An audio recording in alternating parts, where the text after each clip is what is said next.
નમો લોહે સૌહરિહંતાનમ નમો લોહે સૌહરિદાનમ નમો લોહે સૌહાયરિયાન નમો લોહે સૌજાયાનમ નમો લોહે સૌત્રિકાવતી સાવનમ ઓમકારમિંદુ સંયુક્ત નિત્યમ ધ્યાયંતિ યોગિન કામદમોક્ષનો છે ઓંકારાય નમો નમઃ મંગલમ ભગવાન મંગલમ કુટુંબોની મંગલમ કુંકુંડારીઓ જૈન્દ્રમો સુમંગલમ નમઃ સમય સારાય સ્વાનુભૂત્યા ચકાસ્તે પ્રભાવાય પ્રભાય સર્વમાં વિભાવ નિર્ધાતા.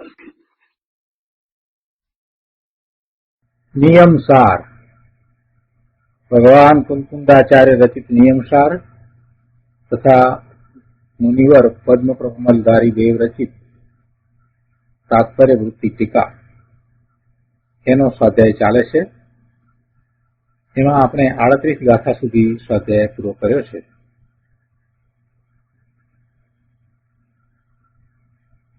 38મી ગાથા પછીથી કળશ 54 આવે છે. શુદ્ધ ભાવ અધિકારમાં આ 38મી ગાથાથી શરૂઆત થઈ છે અને 38મી ગાથા ઉપર પૂજ્ય ગુરુદેવ કાંજી સ્વામીએ ઘણો વિસ્તાર કર્યો અને મુનિવરે એ 38મી ગાથામાં જે વાત હતી એને 54મા શ્લોકમાં બહુ સુંદર રીતે સમાવી લીધી છે. 38મી ગાથાની સહેજ આપણે વાત કરીએ તો 38મી ગાથામાં મૂળ ગાથામાં તો કુંકુંદાચાર્ય ભગવાને તો એ વાત કરી કે શું હેય છે અને શું ઉપાદેય છે. જીવાદી બાહ્ય તત્વો એ હેય છે એમ ત્યાં કહ્યું.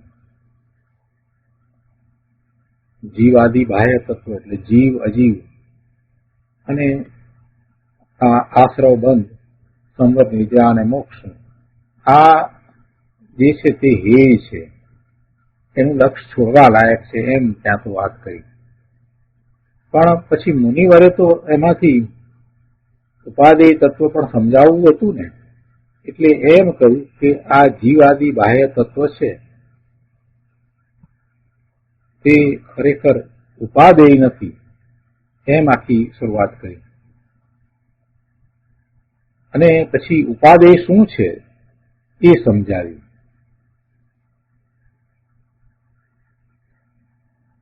કુંકુંદાચાર્ય ભગવાને ગાથામાં એમ કહ્યું કે કર્મ ઉપાધિ જનિત ગુણ પર્યાયોથી વ્યતિરિક્ત તેનાથી જુદા એવો આત્મા એને એ આત્માને ઉપાદેય છે. એટલે પછી એમાં કેવા આત્માને એવો આત્મા ઉપાદેય છે એની વાત મુનિવરે ટીકામાં લીધી. અને પછીથી ત્રીજી વાત એ લીધી કે અતિ આસન ભવ્ય જીવોને એવા નિજ પરમાત્મા સિવાય બીજું કાંઈ ઉપાદેય નથી એ વાત લીધી. અને હવે આ 54મા કળશમાં પણ એ વાત આવે છે. એટલે આ કળશ જે છે તે ખરેખર અદભુત કળશ છે. ગુરુદેવે એનો વિસ્તાર પણ ઘણો કર્યો છે. તો આપણે કળશ 54 લઈએ છીએ. જયતિ સમય સારઃ સર્વ તત્વૈક સારઃ સકલ વિલય દુરઃ પ્રાસ્ત દુર્વાર મારઃ દુરિત તરુ કુઠારઃ શુદ્ધ બોધાવતારઃ સુખ જલ નિધિ પુરઃ ક્લેશ વારાશી પારઃ. 54મા કળશના અર્થમાં કહે છે કે સર્વ તત્વોમાં જે એક સાર છે તે સમયસાર જયવંત વર્તે છે. સર્વ તત્વોમાં જે એક સાર છે જે સમસ્ત નાશ પામવા યોગ્ય ભાવોથી દૂર છે. સમસ્ત નાશ પામવા યોગ્ય ભાવ એ શુભ ભાવ, અશુભ ભાવ અને એક સમયની પર્યાયરૂપ નિર્મળ ભાવ શુદ્ધ પર્યાય એ બધા ભાવોથી પણ દૂર છે, એટલે જુદો છે. જેણે દુર્વાર કામને નષ્ટ કર્યો છે, જે પાપરૂપ વૃક્ષને છેદનાર કુહાડો છે, જે શુદ્ધ જ્ઞાનનો અવતાર છે, જે સુખ સાગરનું પૂર છે, અને જે ક્લેશ ઉદ્ધિનો કિનારો છે, તે સમયસાર તે શુદ્ધ આત્મા જયવંત વર્તે છે. આનો વિસ્તાર આપણે પૂજ્ય ગુરુદેવ પાસેથી સમજીએ.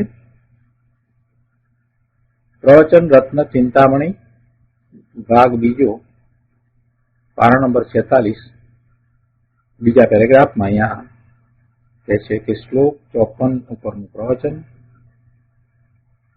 સર્વ તત્વોમાં જે એક સાર છે, સર્વ તત્વોમાં જે એક સાર છે, જીવ અજીવ આશ્રવ બંધ સંવર નિર્જરા મોક્ષ, અને એમાં પછી આશ્રવ અને બંધની અંદર પુણ્ય અને પાપ પણ આવી જાય. એનું બધા તત્વો, એ સર્વ તત્વોમાં જે એક સાર છે. શું છે એ બધા તત્વોમાં એક સાર? તો કે એ આત્મા છે. એ બધા તત્વોમાં એક સાર આત્મા છે. ગાથામાં 7 તત્વો કયા હતા, 38મી ગાથામાં. તો એ સર્વ તત્વો કહેતા એ 7 તત્વોમાં જો કોઈ સાર હોય તો ત્રિકાળી ચૈતન્ય ભગવાન આત્મા છે. ગુરુદેવ કહે છે કે 38મી ગાથાની ટીકામાં સર્વ તત્વોનો સમૂહ એમ કહ્યું હતું ને, અને મૂળ પાઠ પણ જીવાદિ બહિ તત્વ એમ હતો. એટલે એ બધા બહિ તત્વો છે, એટલે આત્માથી જુદા છે. તો એમાંથી અહીંયા આ અર્થ કર્યો છે કે સર્વ તત્વોમાં જે એક સાર છે. ત્યાં એમ હતું કે એ બધા તત્વોથી જુદો ભિન્ન એવો ભગવાન આત્મા એમ કહ્યું હતું. તો એમાંથી અહીંયા મુનિવરે આ રીતે વાત લીધી કે સર્વ તત્વોમાં જે એક સાર છે, એમાંથી આ અર્થ કાઢ્યો છે. અને પુણ્ય પાપ તત્વોને આશ્રવમાં લીધા છે, એટલે એ કઈ ભિન્ન રાખ્યા નથી. અહીંયા કહે છે કે સર્વ તત્વોમાં જે એક સાર છે. પર્યાય રૂપ જીવ તત્વ, અજીવ તત્વ, રાગ રૂપ આશ્રવ તત્વ અને બંધ તત્વ, તેમજ મોક્ષ માર્ગની પર્યાય રૂપ સંવર નિર્જરા અને મોક્ષ તત્વ. પણ એ બધા પર્યાય રૂપ. અહીંયા જે જીવ તત્વ લીધું એ પણ પર્યાય રૂપ, વર્તમાન પર્યાય રૂપ. તો એ પર્યાય મોક્ષ માર્ગની નિર્મળ પર્યાય હોય તો પણ એમાં આવી ગઈ. તો એ બધામાં પણ એક ત્રિકાળી ભગવાન આત્મા જ સાર છે, બાકી કોઈ સાર નથી. એક ભગવાન આત્મા જ સાર છે. એના પછીના છેલ્લા પેરેગ્રાફમાં કહે છે કે જે સમસ્ત નાશ પામવા યોગ્ય ભાવોથી દૂર છે. બીજી વાત, એક તો સર્વ તત્વોમાં જે સાર છે એમ કહ્યું, પછી આગળ આત્માને વિશે કહે છે કે જે સમસ્ત નાશ પામવા યોગ્ય ભાવોથી દૂર છે. શું કહે છે કે પુણ્ય પાપના ભાવ નાશ પામવા યોગ્ય છે, એ તો ઠીક છે, પણ સંવર નો ભાવ છે એ પણ નાશ પામવા યોગ્ય છે. નિર્જરા નો ભાવ છે એ પણ નાશ પામવા યોગ્ય છે, અને મોક્ષ પણ નાશ પામવા યોગ્ય છે. કેમ કે એ બધા પર્યાય છે. એટલે પર્યાય છે તો એના પર્યાયના ઉત્પાદ છે અને વ્યય છે, એટલે એ ભાવને નાશ પામવા યોગ્ય ભાવ કયા. સમસ્ત નાશ પામવા યોગ્ય ભાવ કયા? તો એમાં શુભાશુભ ભાવ તો આવી ગયા, પણ આ સંવર નિજરા અને મોક્ષના જે એક સમયની પર્યાય રૂપ જે ભાવ, એ ભાવને પણ અહીંયા એમ કહ્યું કે નાશ પામવા યોગ્ય છે. ગુરુદેવ કહે છે કે ચારેય ભાવો નાશ પામવા યોગ્ય છે. ક્ષાયિક ભાવ કેવળ જ્ઞાન હોય તો પણ તે એક સમય જ રહે છે, માટે તે પણ નાશ પામવા યોગ્ય છે. પર્યાય છે ને, એટલે પર્યાય અપેક્ષાએ વાત કરી છે કે એક સમયની પર્યાય છે. એ પર્યાય વિલીન થાય છે અને નવી પર્યાય એ જ સમયે ઉત્પન્ન થાય છે. એટલે એક જ સમયમાં ઉત્પાદ રહે છે, નવી નવી પર્યાય ઉત્પન્ન થાય છે. એટલે કે ક્ષાયિક ભાવ છે તો કેવળ જ્ઞાન એક સમયની પર્યાય જે પૂર્વની પર્યાય છે એનો વ્યય થાય છે અને એ જ સમયે નવી કેવળ જ્ઞાનની પર્યાય ઉત્પાદ થાય છે. એમ એનો વ્યય અને ઉત્પાદ હોય છે. એટલે એને નાશ પામવા યોગ્ય ભાવમાં લીધી છે. એ પર્યાયને કેવળ જ્ઞાનની પર્યાયને એમાં લીધી છે, એમાં સમાવી છે. અહીંયા તો જે સમસ્ત નાશ પામવા યોગ્ય ભાવોથી દૂર છે એમ કરીને વાત કરી છે. એટલે જે બદલાવા યોગ્ય પર્યાયો છે એ બધાએ નાશ પામવા યોગ્ય છે એમ કહેવું છે. અને એવા નાશ પામવા યોગ્ય ભાવોથી આત્મા દૂર છે એમ કહે છે. દૂર છે એટલે એનાથી જુદો છે. જે ત્રિકાળ છે, જે બદલાતો નથી, જે પલટાતો નથી, જે એક સરખો રહે છે, તો એવો આત્મા એનાથી આ બધા સમસ્ત નાશ પામવા યોગ ભાવોથી દૂર છે. સંવર નિજરાનો પર્યાય અને મોક્ષ સિદ્ધ પર્યાય પણ નાશ પામવા યોગ્ય છે અને તેનાથી દ્રવ્ય દૂર છે. સિદ્ધ પર્યાય એટલે પર્યાય અપેક્ષાએ નાશ પામવા યોગ્ય, પણ એવી ને એવી પર્યાય થયા જ કરે છે. પૂર્વની પર્યાય નો વ્યય થાય અને એ જ સમયે બીજી નવી પર્યાયનો ઉત્પાદ થાય છે. એમ પર્યાયમાં પલટવું છે તો એ પર્યાયની અપેક્ષાથી વાત કરી છે. એ બધા પર્યાય છે. એટલે પર્યાય છે તો ક્ષણિક છે, એટલે નાશ પામવા યોગ ભાવ છે અને તેનાથી દ્રવ્ય દૂર છે, તેનાથી દ્રવ્ય જુદું છે. શ્લોકમાં સકલ વિલય દૂર એમ છે ને, તો તેનો એ અર્થ છે કે નાશ પામવા યોગ્ય ભાવોથી દ્રવ્ય દૂર છે. ગુરુદેવ કહે છે અહીંયા 47માં પાના ઉપર કે આ બહુ ઊંચો કળશ છે, જૈન શાસનનું માખણ છે. કેવળ જ્ઞાનનો પર્યાય પણ કહે છે કે નાશવાન છે. બીજે સમયે એ પૂર્વનો જે પર્યાય છે એ રહેતો નથી. એક સમયનો કેવળ જ્ઞાનનો પર્યાય બીજા સમયે નથી. બીજા સમયે જે કેવળ જ્ઞાનનો પર્યાય છે તે જુદો છે. એટલે એ અપેક્ષાથી અહીંયા કહે છે કે એ પણ નાશવાન છે. પુણ્ય પાપના વિકલ્પો જેમ નાશવાન છે એ પણ એક સમય માટે રહે છે અને બીજે સમયે તેનો વ્યય થઈ જાય છે, તેમ સિદ્ધ જેવો પર્યાય પણ એક સમય રહીને બીજે સમયે નાશ પામે છે. તો એવા વિલય દૂર એટલે કે વિલય થવા યોગ્ય, જેનો વિલય થાય એવા એ ભાવ એને નાશ પામવા યોગ્ય ભાવ થયા. તો એનાથી ભગવાન આત્મા ધ્રુવ જુદો છે.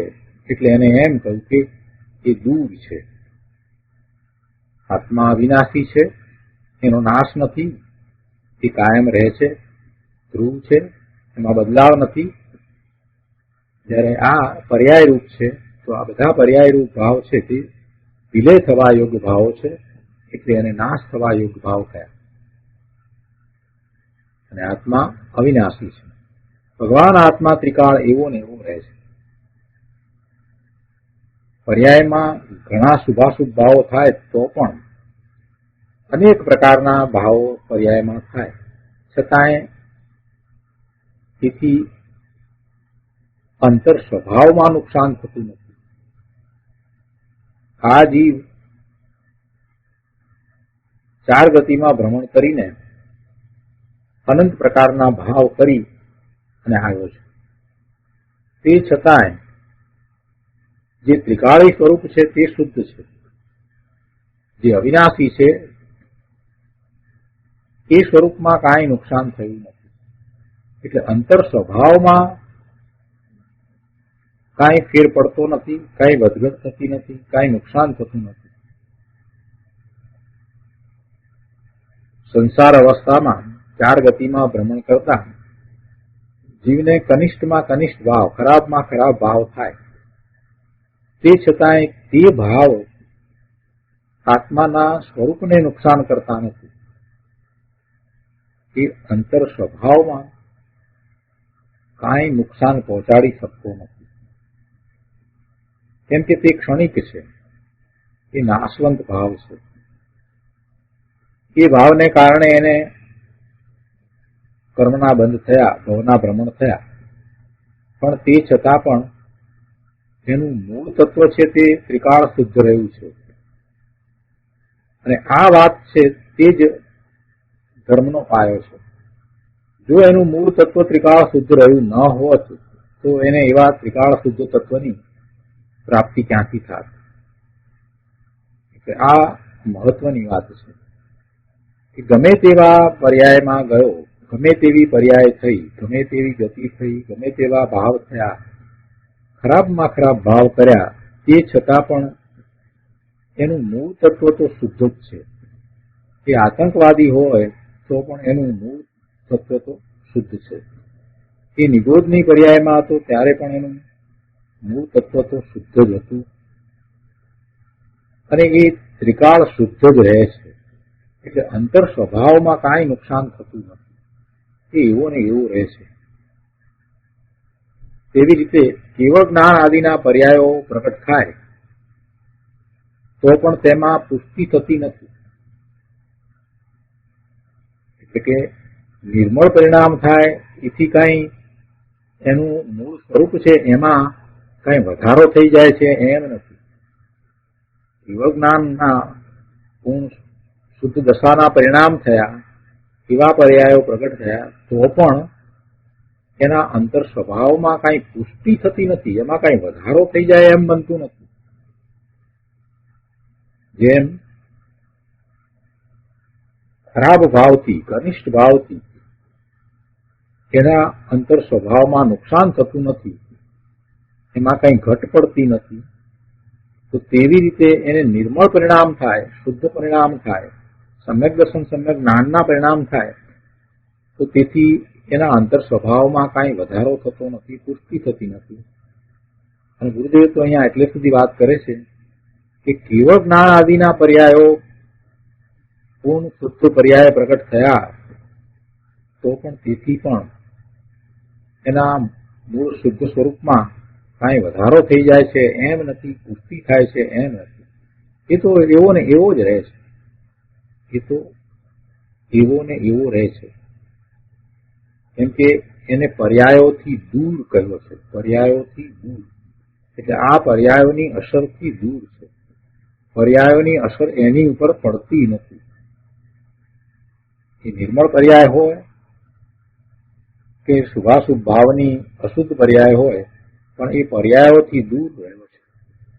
દૂર રહ્યો છે એટલે દૂર કહેવાનો આશય એવો છે કે એની અસર એની ઉપર પડતી નથી. આગળ કહે છે કે જેમ આશ્રવ બંધ વિકાર નાશ પામવા યોગ્ય છે, તેમ સંવર નિદ્રા મોક્ષ નિર્મળ પર્યાય પણ નાશ પામવા યોગ્ય છે, અને તેનાથી દ્રવ્ય દૂર છે. એટલે કે ગમે તેવો મિથ્યાત્વ આદિનો આશ્રય ભાવ હોય તો પણ વસ્તુ એટલે ભગવાન આત્મા દ્રવ્ય એ તો તેનાથી દૂર જ છે. અને ગમે તેવો રાગરૂપ બંધભાવ હોય તો પણ વસ્તુ તો તેનાથી દૂર જ છે. અને તેવી રીતે ગમે તેવો સંવર નિજરા કે કેવળ જ્ઞાન આદિનો પર્યાય ઉત્પન્ન થયો હોય તો પણ વસ્તુ તો તેનાથી દૂર જ છે. આવી વાત છે. આગળ કહે છે કે સમસ્ત નાશ પામવા યોગ્ય ભાવો એટલે કે પર્યાયો, કેમ કે દ્રવ્ય નાશ પામે એવું નથી.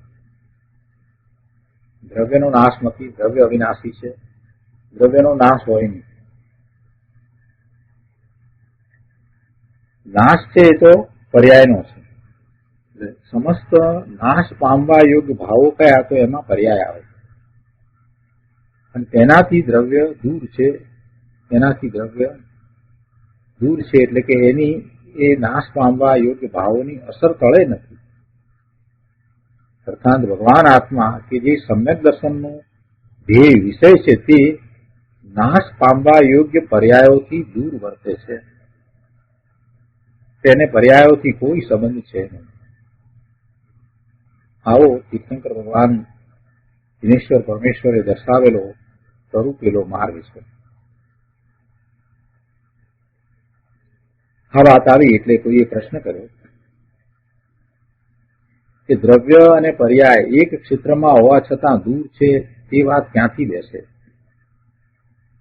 અહીંયા ક્ષેત્રની અપેક્ષાએ દૂર નથી કહ્યું, ક્ષેત્ર અપેક્ષાએ કાંઈ દૂરની વાત નથી કરી, છતાંય ગુરુદેવ તો એને ક્ષેત્ર તરીકે પણ જુદા દર્શાવે છે.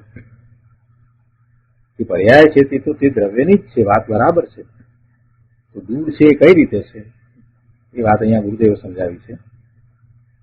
એક ક્ષેત્રમાં હોવા છતાં દૂર છે એ વાત શ્રોતા કહે છે કે બેસતી નથી. દ્રવ્ય અને પર્યાય એક ક્ષેત્રમાં હોવા છતાં દૂર છે એ વાત ક્યાંથી બેસે? કેમ કે પર્યાય તો દ્રવ્યની છે ને.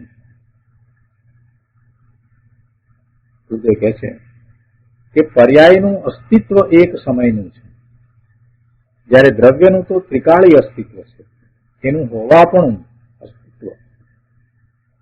પર્યાયનું અસ્તિત્વ એક સમયનું છે, જ્યારે દ્રવ્યનું તો ત્રિકાળ છે. દ્રવ્યનું અસ્તિત્વ ત્રિકાળ છે.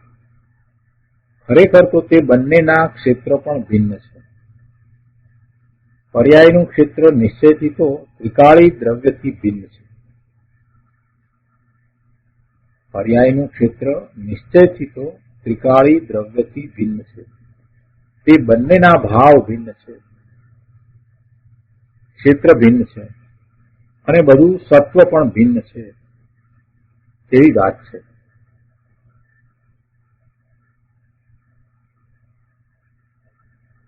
પર્યાય અને ત્રિકાળી દ્રવ્ય એ બંનેના ભાવ ભિન્ન છે, ક્ષેત્ર ભિન્ન છે, અને બધું સત્વ પણ ભિન્ન છે. એવી વાત છે.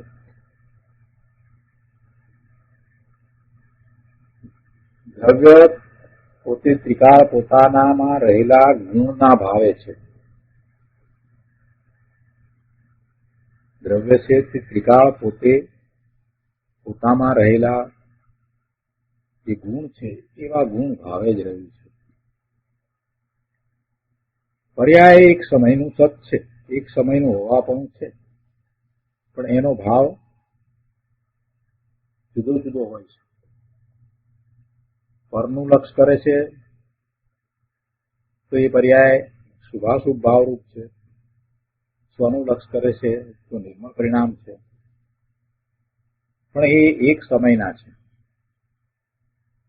એટલે બંનેના ભાવ ભિન્ન છે.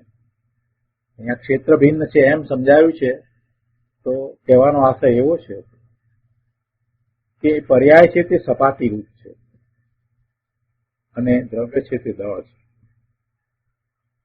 વળી એમ પણ કહ્યું કે બધું તત્વ પણ ભિન્ન છે, કેમ કે અનંત ગુણનો પિંડ એવું જે દ્રવ્ય છે એ પર્યાયથી જુદું છે. ગુરુદેવે આ વાત જે મૂકી છે તે શાંતિથી જાતે વિચાર કરીને સમજવા જેવી છે કે પર્યાયનું ક્ષેત્ર નિશ્ચયથી તો ત્રિકાળી દ્રવ્યથી ભિન્ન છે, અને ત્રિકાળી દ્રવ્ય અને પર્યાય તે બંનેના ભાવ ભિન્ન છે, ક્ષેત્ર ભિન્ન છે, અને બધું તત્વ પણ ભિન્ન છે. એવી વાત છે. આગળ 48મા પાના ઉપર કહે છે કે સર્વ તત્વોમાં જે એક સાર છે એ એક જ સાર છે, જે સમસ્ત નાશ પામવા યોગ્ય ભાવોથી દૂર છે, જેણે દુર્વાર કામને નષ્ટ કર્યો છે. હવે ત્રીજી વાત લેવી છે અહીંયા, જેણે દુર્વાર કામને નષ્ટ કર્યો છે. કામ વાસના દૂર ન કરી શકાય એવી દુર્વાર છે, છતાં તે વસ્તુમાં નથી, વસ્તુમાં છે જ નહીં. વસ્તુ કહેતા આત્મા, આત્મામાં એ કામ વાસના નથી. કામ વાસના એ વિભાવ ભાવ છે અને એ દૂર ન કરી શકાય એવી દુર્વાર છે, છતાં તે વસ્તુમાં નથી. વસ્તુમાં તો એ છે જ નહીં. કામને નષ્ટ કર્યો છે એનો અર્થ એમ છે કે દ્રવ્યમાં કામ છે નહીં. કામ ભોગની વાસના, પાંચે ઇન્દ્રિયોના ભોગ, પાંચે ઇન્દ્રિયોના વિષયો, એની વાસના એ આત્મામાં નથી. આત્મામાં નથી. એવા પાંચે વિષયો ની વાસના કે ઇન્દ્ર ઇન્દ્રાણીની વાસના કે છ ખંડના રાજની વાસનાથી તો દ્રવ્ય દૂર છે, બધાથી દ્રવ્ય દૂર છે. દુર્વાર એવા કામને તેણે નષ્ટ કરી દીધો છે, એટલે કે તેમાં કામ નથી. દુર્વાર એમ શબ્દ છે ને, અર્થાત હીન પુરુષાર્થીઓથી વારી ન શકાય. દુર્વાર વારી ન શકાય એટલે જેનો પુરુષાર્થ હીન છે, ઓછો છે, નબળો પુરુષાર્થ છે, એવાથી જે વારી ન શકાય, ટાળી ન શકાય, એને દુર્વાર કહેવાય. દુર્વાર એટલે જેનો પુરુષાર્થ ઓછો છે, હીન પુરુષાર્થ છે, નબળો પુરુષાર્થ છે, વિપરીત પુરુષાર્થ છે, તો એવા પુરુષાર્થથી જેને ટાળી ન શકાય, વારી ન શકાય, એને દુર્વાર કહેવાય. તો એવી કામ વાસનાને અહીંયા એમ કહી કે એ કામ છે તે દુર્વાર છે, પણ એવા દુર્વાર કામને નષ્ટ કર્યો છે એની અહીંયા વાત ચાલે છે. કે છે કે એવી કામ વાસના ત્રિકાળી વસ્તુમાં છે નહીં, અને તે ત્રિકાળી વસ્તુનો આશ્રય જો લે તો વાસના રહેતી નથી. પોતાની ત્રિકાળી શુદ્ધ ચીજ છે એનો આશ્રય કરતા, એનું લક્ષ્ય કરતા, પોતાના જ્ઞાનના ઉપયોગને ત્યાં લઈ જતા હવે આવા પરિણામ થતા નથી. વિષય વાસનાના પરિણામ ઉત્પન્ન જ થતા નથી. કેમ કે ત્રિકાળીમાં એ નથી. ત્રિકાળીનું લક્ષ્ય કરતા, ત્રિકાળી ભગવાન આત્મા વિનાશી ચિદાનંદ સ્વરૂપ, એમાં એકાગ્રતા કરતા આ દુર્વાર કામ છે એ ઉત્પન્ન થતું નથી. એવી વાસના પછી રહેતી નથી. આનંદ કંદ પ્રભુ આત્માનો આશ્રય લેતા કામ વાસના ઉત્પન્ન થતી જ નથી, પરંતુ વિલય પામી જાય છે. એના પછીની વાત છે કે જે પાપરૂપ વૃક્ષને છેદનાર કુહાડો છે, જે પાપરૂપ વૃક્ષને છેદનાર કુહાડો છે. વૃક્ષના મૂળને કુહાડો છેદે છે ને, તેમ પાપરૂપ વૃક્ષને છેદનાર એ કુહાડો છે. એટલે કે દ્રવ્યમાં પાપ છે નહીં, અને દ્રવ્યનો આશ્રય કરતા પાપ નાશ થઈ જાય છે. અહીંયા તો શુદ્ધ આત્મતત્વની વાત ચાલે છે. શુદ્ધ આત્મતત્વ કેવું છે એની અહીંયા વાત કરી છે.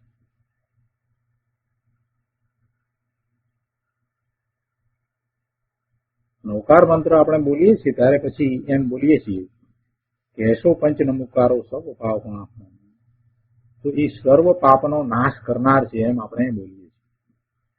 પંચ પરમેષ્ઠીને નમસ્કાર કરતા પાપનો નાશ થઈ જાય છે એમ તો આપણે બોલીએ છીએ, પણ એ તો વ્યવહાર નહીંનું કથન છે. સર્વ પાપનો નાશ પંચ પરમેષ્ઠી ને નમસ્કાર કરતા થાય નહીં. છતાંય નમસ્કાર કરીએ છીએ ત્યારે આપણે એમ બોલીએ છીએ. ખરેખર એ વ્યવહાર નહીંનું કથન છે. કેમ કે પંચ પરમેષ્ઠી પર વસ્તુ છે, અને એમના પ્રત્યેનો જે ભક્તિનો ભાવ, વિનયનો ભાવ, પૂજાનો ભાવ, જે આદર ભાવ છે, એ બધો ભાવ શુભ ભાવ છે. એ બધો ભાવ તો શુભ ભાવ છે, અને શુભ ભાવને કારણે એને પુણ્યનો બંધ તો પડે છે.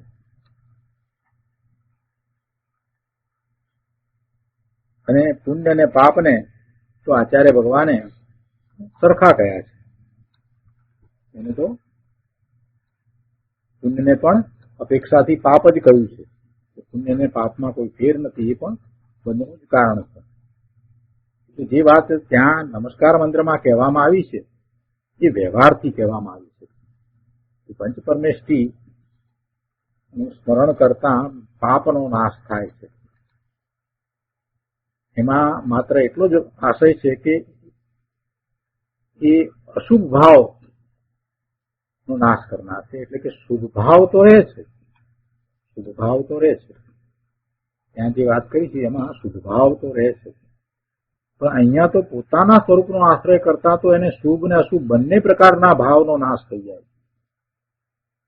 શાંતિથી સમજવું, જે અપેક્ષા એ વાત ચાલતી હોય એ વાતને એ અપેક્ષાથી શાંતિથી સમજવું. શું કહ્યું? પંચપરમેષ્ઠીને નમસ્કાર કરતા અશુભ ભાવ ટળે છે, અશુભ ભાવનો નાશ થાય છે, પુણ્યનો બંધ પડે છે.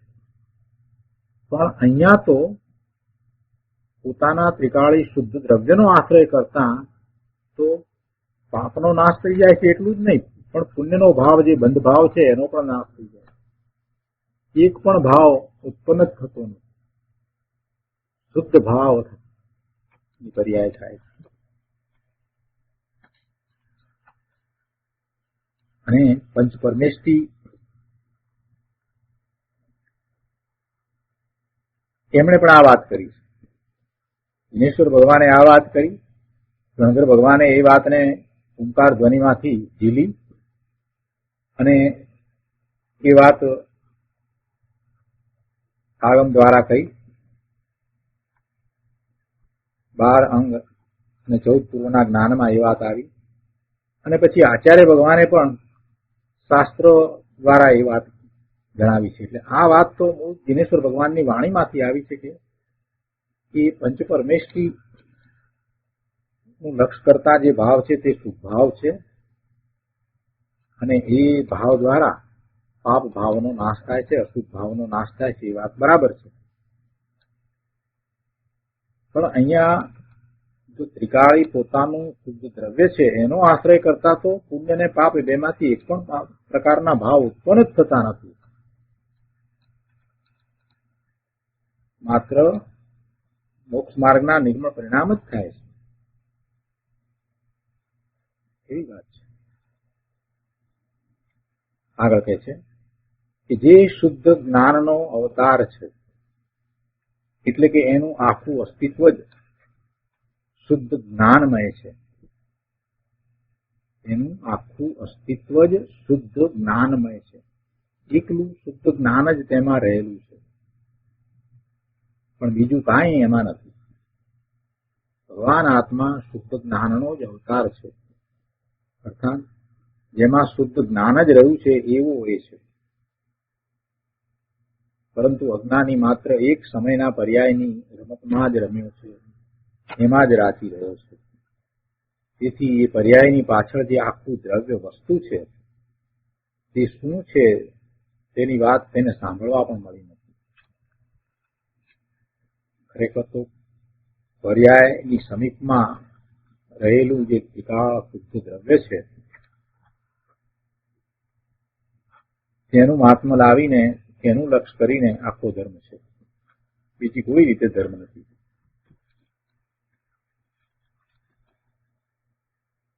આગળ કહે છે જે સુખ સાગરનું પૂર છે,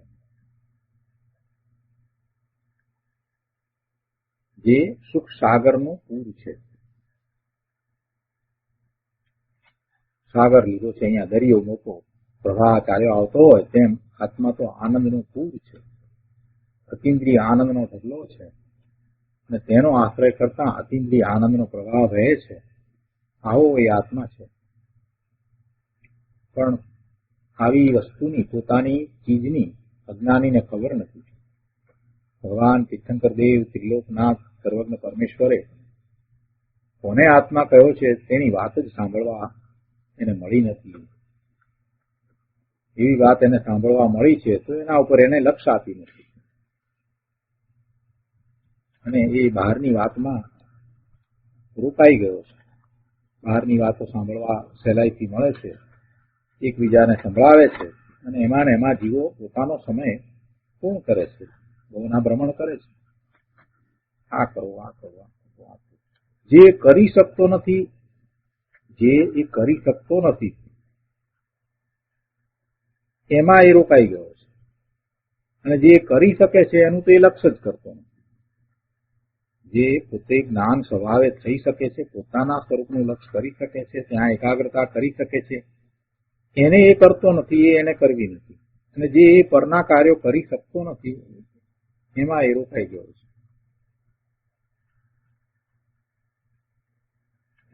કે ભગવાન કેવડી તીર્થંકરે જે આત્મા જોયો અને જે આત્મા કહ્યો છે તે ભગવાન આત્મા એવો છે, એ તો સુખ સાગરનું પૂર એવો પ્રભુ છે.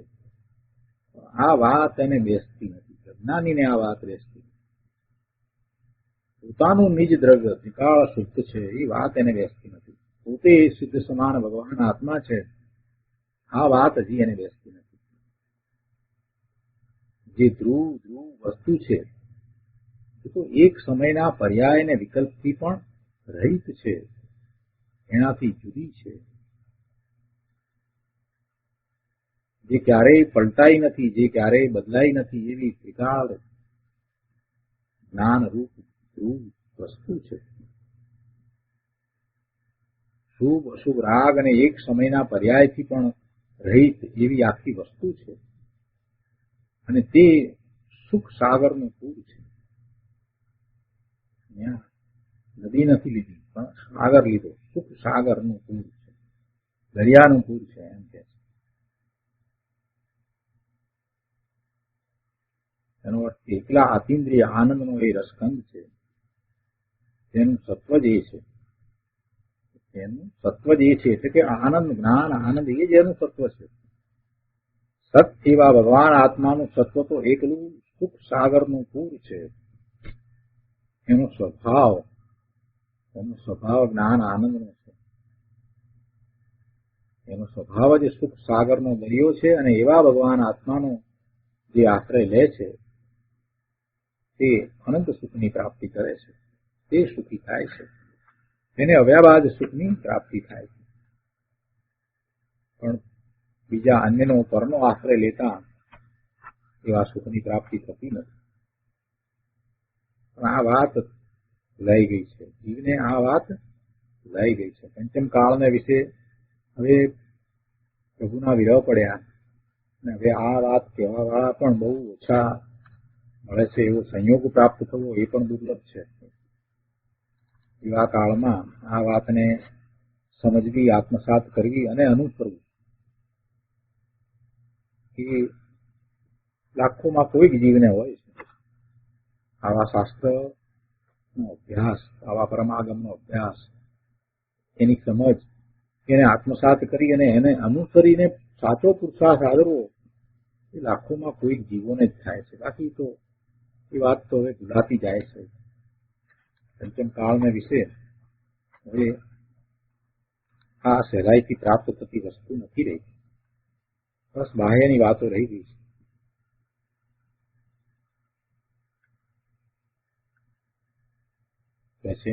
કે આ વાત ભૂલાઈ ગઈ છે. હવે તો દયા પાળો ને વ્રત કરો ને એવી વાતો રહી ગઈ છે. આત્મા કોને કેવો એ મૂળ વાતની જ ખબર નથી. એ પ્રણાલિકા જ તૂટી ગઈ છે. ત્રિલોકનાથ તીર્થંકર પરમેશ્વર જે વિતરાગ માર્ગ ફરમાવે છે તેને સંતો અહીંયા પ્રસિદ્ધ કરે છે અને કહે છે કે ભગવાને આ કહ્યું છે. ભગવાને આવું આત્માનું સ્વરૂપ કહ્યું છે. એ પોતાનું આવું સ્વરૂપ છે. સ્વાધ્યાય કરનારે એ વાતને પોતાની ઉપર લેવાની છે કે આ સ્વરૂપની વાત જે ચાલી રહી છે એ પોતાની વાત છે. એવો પોતે સુખના સાગરરૂપ ભગવાન આત્મા છે એમ અહીંયા તો કહેવું.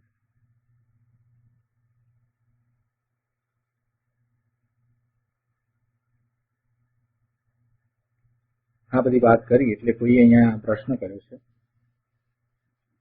કે ટીકાકાર મુનિરાજે આત્માને લડાવ્યો, એટલે કે લાડ લડાવીએ ને એમ લાડ લડાવ્યા છે, એટલે અતિશયોક્તિ કરીને કહ્યો છે કે છે એવો કહ્યો છે. ટીકાકાર મુનિરાજ પદ્મકમલધારી દેવે આત્માને અતિશયોક્તિ કરીને કહ્યો છે કે જેવો છે તેવો કહ્યો છે, એવો પ્રશ્ન કર્યો. કે આટલા બધા વિશેષણ સાથે આત્માની વાત કરીને પ્રશ્ન થયો કે ખરેખર આવો આત્મા છે કે પછી આ અતિશયોક્તિ કરીને કહ્યો છે? ગુરુદેવ સમાધાનમાં કહે છે કે ભાઈ, ભાષા શું કહે, ભાષા કેટલું કહે. હવે કેવડીની વાણીમાં પણ આત્માનું પૂરું રૂપ ના આવે. અતિશયોક્તિની વાત તો તું ભાઈ જવા દે.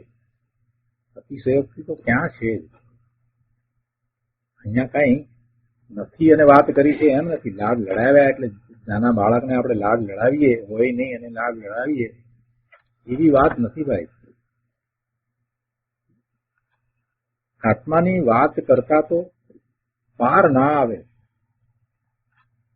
એટલો કાળ વીતી જાય છતાંય આત્માની વાત પૂરી ન થાય એવો ભગવાન આત્મા છે કે ભાષામાં તો શું આવે. ભાષામાં તો એ કહેવાની તાકાત નથી. આત્માના સામર્થ્યને કહેવાની ભાષામાં તો તાકાત નથી. ભાષા શું છે? અરે કેવડીની વાણીમાં પણ આત્માનું પૂરું રૂપ ના આવે. જે સ્વભાવ છે તેનું શું કહેવું? પોતે ભગવાન આત્મા અનંત ગુણનો પિંડ કયો છે, તો એ અનંત ગુણ ને એ અનંત ગુણ રૂપ એનો સ્વભાવ, એ સ્વભાવનું વર્ણન તો શું થાય? એ અનંત ગુણના વર્ણન કરતા કેટલો કાળ જાય? વિચાર તો કર. એને માટે શબ્દો નથી.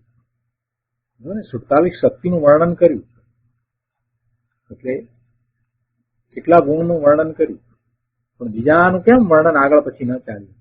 બીજા ગુણ નથી છે, પણ એને માટે સંજ્ઞાય નથી. એને માટે સંજ્ઞા નથી. એટલા ગુણ દરેકને માટે ભાષામાં શબ્દ નથી. એટલે ભાષા તો શું કહે? ભાષા કેટલું કહે? ભાષામાં કેટલું કહી શકાય?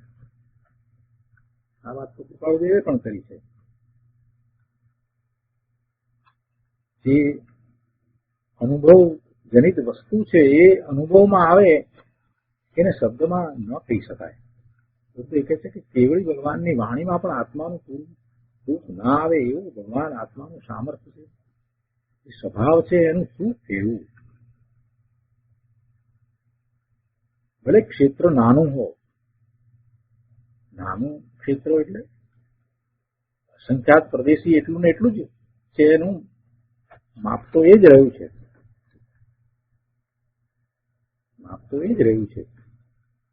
પણ એ સૂક્ષ્મ નાના શરીરને વિશે પણ રહી શકે છે અને મોટા શરીરને વિશે પણ રહી શકે છે. એટલે એ અપેક્ષાથી વાત છે. તેથી કરીને એના આનંદ ગુણો છે એમાં કઈ ઘટ પડી જાય? એમાં કઈ ઘટ પડી જતી નથી. અને અનંત ગુણ છે તો એવો અનંત ગુણ ના પરિણામ સ્વભાવ પણ છે. અનંત ગુણ છે ને અનંત ગુણના પરિણામ રૂપ એવો સ્વભાવ છે. એવા સ્વભાવનું શું કહેવું? દરેક ક્ષેત્રે નાનું હોય તો એનું કઈ પ્રયોજન નથી. પણ જે સ્વભાવ છે, જે ભાવરૂપ ભાવ છે, એની શક્તિ અપાર છે.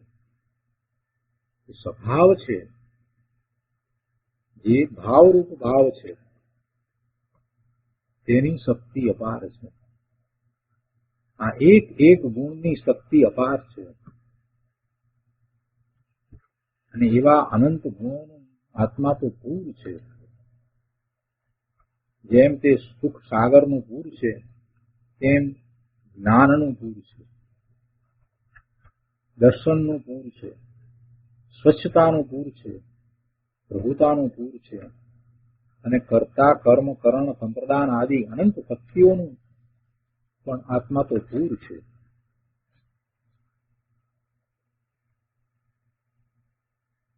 એવા ભગવાન આત્માને શબ્દમાં કહેવા બેસીએ ને તો શબ્દો મળતા નથી. અને એના વર્ણન કરીએ તો કઈ બહાર આવે નહીં એવો ભગવાન આત્મા છે.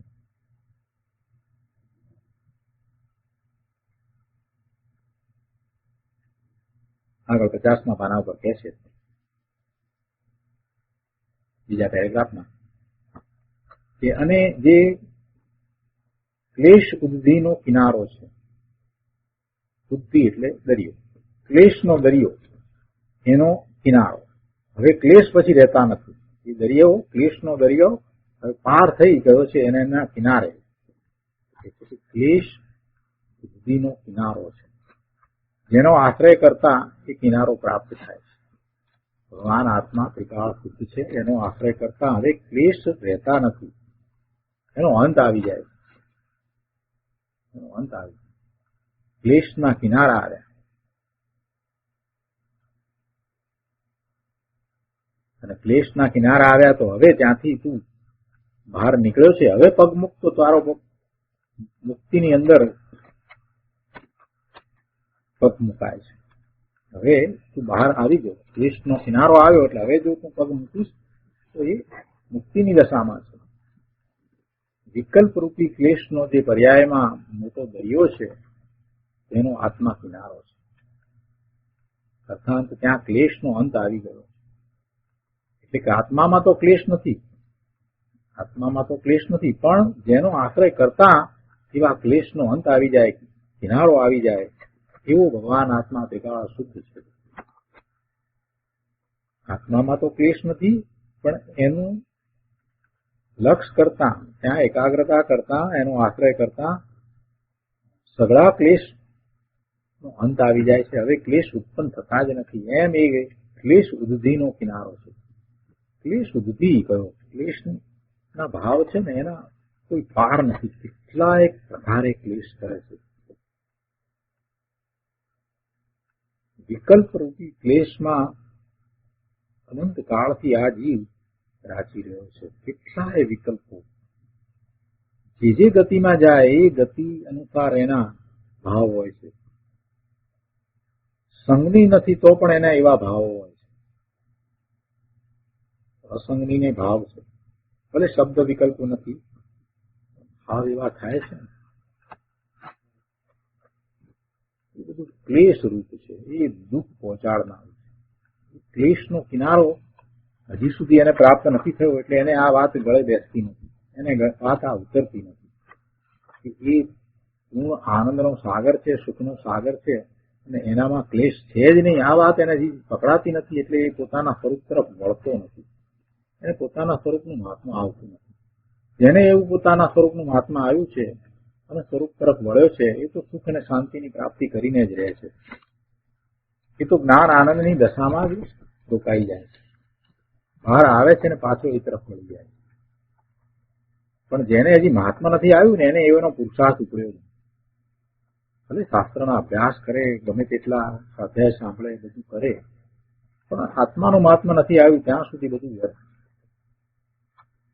પછી અહીંયા કે જે ક્લેશ ઉદ્ધિનો કિનારો છે, જેનો આશ્રય કરતા ક્લેશનો કિનારો આવી જાય છે એવો ભગવાન આત્મા, એનો તું આશ્રય કર ને ભાઈ, તારા ક્લેશનો પણ અંત આવી જશે. તારા ક્લેશનો પણ અંત આવી જાય એવો છે.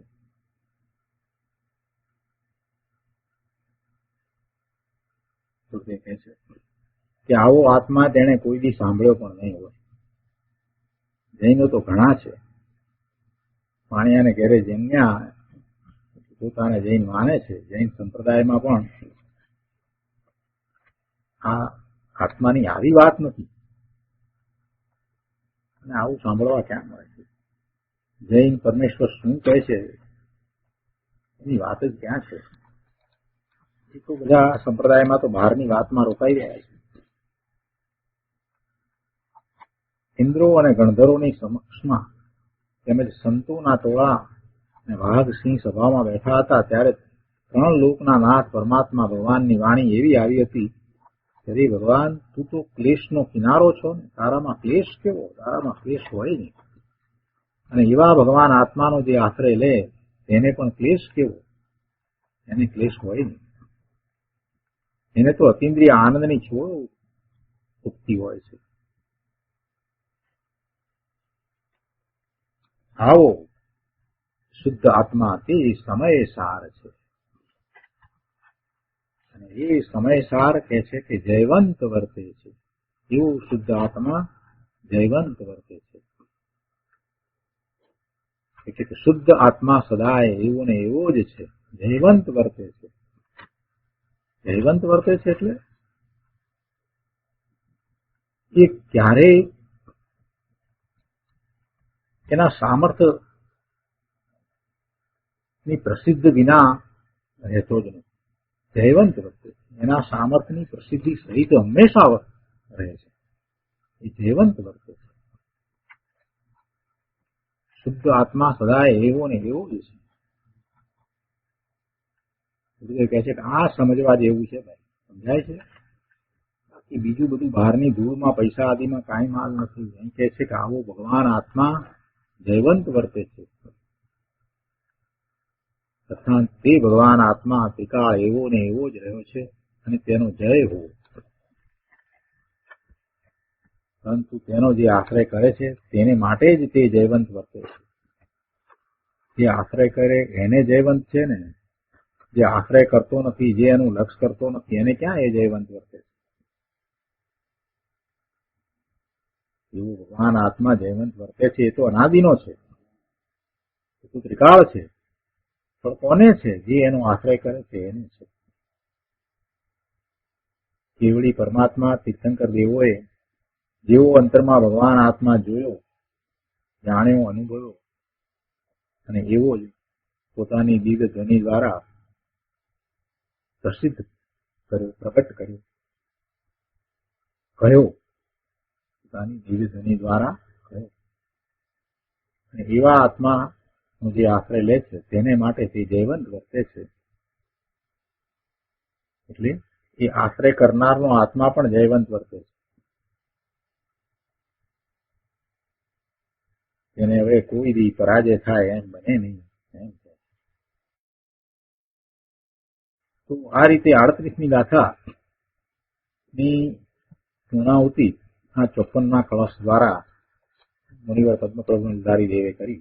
ગુરુદેવ કહે છે કે આ 38મી ગાથામાં માંગલિક કરી. 38મી ગાથામાં માંગલિક કરી. 38મી ગાથા અદભુત હતી. એની અંદર ઘણી વાત આવી અને પછી આ એવો જ કળશ થયો.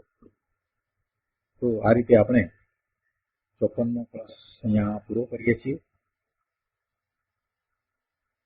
આજનો સ્વાધ્યાય અહીંયા સુધી રાખીએ છીએ.